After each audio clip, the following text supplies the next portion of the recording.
So let's say that you're moving through your day and something happens with someone, and it always is someone you care about, otherwise you wouldn't feel any emotion.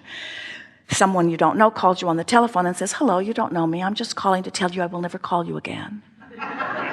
You would say, okay, thanks for letting me know. But if you care about this person and they tell you that, you would feel strong negative emotions. So you're moving through your day and something happens which causes you to feel negative emotion. In other words, you know what you don't want, and it's pointedly vivid for you. In that moment, you launch a rocket of desire, a preference, a vibrational asking emanates from you, and the source within you rides that rocket and gives undivided attention to that improved preference that this piece of life has just caused you to ask for, and holds steady the vibrational tone of that, includes it into that point of attraction, into that focal point of attraction, and literally absorbs it. And now law of attraction begins immediately to respond to this becoming point. Can you feel that? Now the question that this workshop wants to ask and answer is, so now life has caused you to expand, and the larger part of you has taken the expansion and has now become it. The question is, what are you doing on that same point? And if you're like most humans, for a while at least, you're beating the drum of justification about why you want this, which means you're holding yourself apart from your improvement.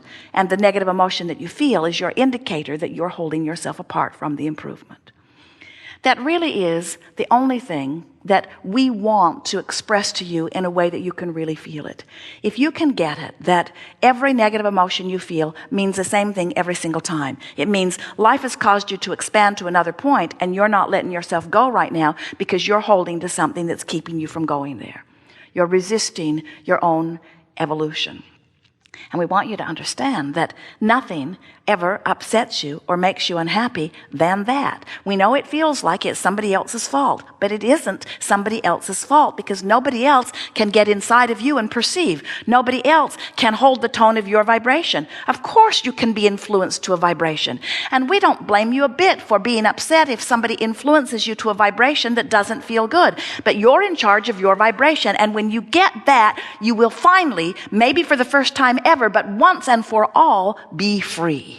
When you get it, that the way you feel is only about your attention to some subject, then you're free. Esther said to Jerry the other day, I'm on the brink of discomfort over something had happened. I have a sort of edginess. She said, let's go for a walk, or let's sit and meditate. I want to shake this off. I'm on the brink of discomfort.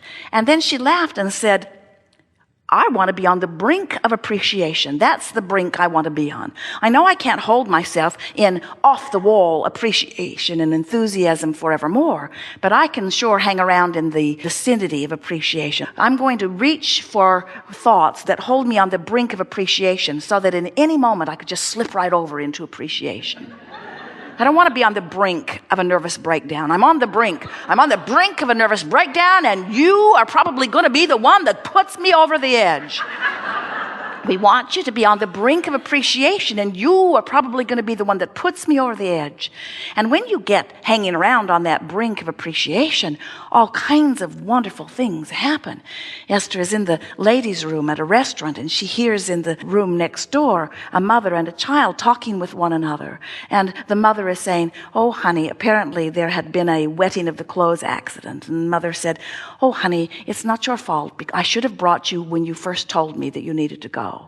And the child said, that's all right, Mommy.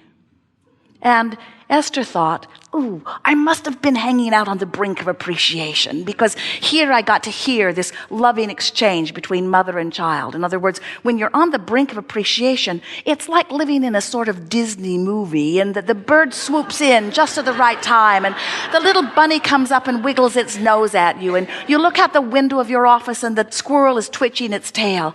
Some people are gagging over that sort of thing, as if no one should live with all that's going on in the world. Who deserves to live like that? And we say, you all do. You all deserve to hang out on the brink of appreciation. It's who you are. The source within you isn't hanging out on the brink of appreciation. The source within you went all the way. Even when you're living something that you consider to be awful, the source within you went all the way into love and all the way into appreciation. And if you're complaining about anything, the only thing that you're complaining about is source went off and felt good and you didn't go. I'm going to blame source. I'm going to blame source. If source would come over here and complain with me, there'd be no gap and I'd feel good. And we say, you trained your mother to go over there with you, didn't you? In other words, you train your friend, be here with me. You train your mates. Back me up on this, you say. Back me up on this. You need to back me up. I know I'm hateful and belligerent, and I know I'm on the brink of a nervous breakdown, but come over here and back me up. And we say, source won't back you up. Source won't come over there to back you up. Source remains over here with who you have become, and not only backs you up, fulfills you, sustains you, is you. But you have to do the work of alignment. You must do the work of alignment, you see. In simple terms, if you want to feel good, you got to keep up with you. You've got to find ways right now, where all of your power is right now. You've got to find ways to let yourself be who you've become. You're a little bit like a two-headed monster. We just want both heads to get going in the same direction, so to speak. So a good way to sort of get the ball rolling, especially if you're new to this, would be to say, I wonder what my inner being thinks about this. What's my inner being's take on this?